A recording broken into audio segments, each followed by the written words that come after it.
ಅಲ್ಲ ಗುರು, ಬೆಳಗ್ಗೆ ಹತ್ತತ್ರ 8 ಗಂಟೆಯಿಂದ ಒಂದ್ ಕೂತ್ಕೊಂಡಿದೀನಿ. ಅವ್ನ ಅಮ್ಮನ್ ಒಂದ್ ಡ್ಯೂಟಿನಾದ್ರು ಕೊಡ್ಬೇಕಲ್ಲ ಗುರು ಇವನು. ಓಲಾ ಇಲ್ಲ, ಊಬರು ಇಲ್ಲ, ರ್ಯಾಪಿಡೋ ಇಲ್ಲ, ನಮ್ಮ ಹತ್ರ ಕೂಡ ಇಲ್ಲ. ಓನ್ ಡ್ಯೂಟಿನಾದ್ರು ಅಲ್ಲ. ಅವ್ನ ಅಜ್ಜಿ ಪಾಪ ಎಂಟು ಹಂಗಲ್ಲ. ನಾನು 8 ದಿನ ಊರ್ಗ್ ಹೋಗಿದ್ದೆ, ಡ್ಯೂಟಿ ಮಾಡಿಲ್ಲ ಅನ್ಬಿಟ್ಟು. ನಾನು 8 ದಿನ ಊರ್ಗ್ ಹೋಗಿದ್ದೆ. ಪಾಪ ಹುಡುಗ ಊರ್ ಹೋಗ್ಬಿಟ್ಟು ಖಾಲಿ ಬಂದಿದ್ದಾನೆ. ಉಳ್ಕೊಳ್ಳಿ ಅನ್ಬಿಟ್ಟು ಇನ್ ಕನಿಕರ ಬಿಡುವವರು ಓಲಾ ಬರೋನ್ಗೆ. ನಮ್ಮನ್ ಬೆಳಗ್ಗೆ 8 ಗಂಟೆಯಿಂದ ಕೂತ್ಕೊಂಡಿದೀವಿ, ಒಂದ್ ಡ್ಯೂಟಿ ಫೋನ್ ಮಾಡ್ತಿಲ್ಲ. ಪಾಪ ಊರ್ಗ್ ಹೋಗ್ಬಿಟ್ಟು ಹುಡುಗ ಬಂದಿದ್ದಾನೆ, ದುಡ್ಕೊಳ್ಳ ಅನ್ಬಿಟ್ಟು ಒಳ್ಳೊಳ್ಳೆ ಡ್ಯೂಟಿ ಕೊಡೋದ್ ಬಿಟ್ಟು ಕಾಯ್ಸ್ಕೊಂಡ್ ಕೂತ್ಕೊಂಡಿದ್ದಾನೆ. ಕಾಯ್ಕೊಂಡ್ ಕೂತ್ಕೊಂಡಿದ್ದೀನಿ ನಾನು ಇಲ್ಲಿ. ನಾನು ಒಂದ್ ಡ್ಯೂಟಿನಾದ್ರು 100+ ತೋರ್ಸಿಲ್ಲ, 50 ಯಾವ್ದಾದ್ರು ಒಂದ್ ಡ್ಯೂಟಿನ ಶೋ ಆಗ್ಬೇಕಲ್ಲ. ಒಂದ್ ಡ್ಯೂಟಿನೂ ಕೊಡ್ತಿಲ್ಲ ಈ ಕಳ್ಳನ್ ಮಕ್ಳು. ಓಲಾ ಊಬರ್ ರ್ಯಾಪಿಡೋ ಎಲ್ರು ಮಕ್ಳಲ್ಲ ಇವ್ರು, ಬೋಳಿ ಮಕ್ಳು.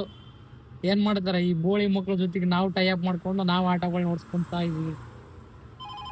ಬಂದ್ ನೋಡ್ರಿ, ಬೈದರ್ನೇ ಡ್ಯೂಟಿ ಬಂದ್ ನೋಡ್ರಿ. ನಮ್ಮನಿ ಆಪ್ಗಳಿಗೆಲ್ಲ ಬೈತಾ ಇರಿ, ಒಳ್ಳೆ ಡ್ಯೂಟಿ ಕೊಡ್ತಾನೆ ಬೋಳಿ ಮಗ ಇವನು.